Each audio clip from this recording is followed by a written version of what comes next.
Now, if you want to see my solution, you can simply head over to github.com/mosh-hamedani. Here you see I have a repository created for this course, Vitly-MVC-5.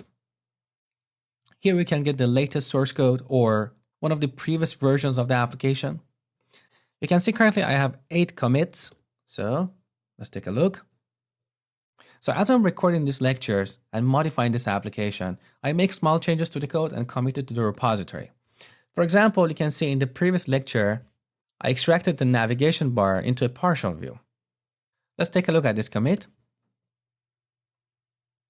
I'm going to change the view mode to split because it's easier to see the before and after changes.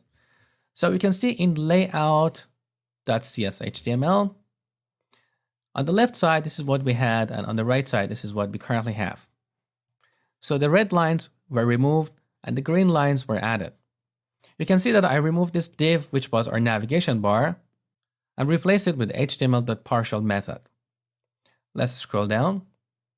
Here is another file, navbar.cshtml, which is a new file because previously we had nothing here, and now we've got all this markup for the navigation bar.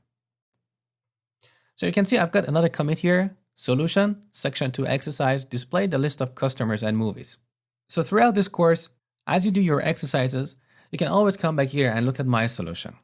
And by the way, when required, I always add comments to my solution so you know why I did something in a certain way.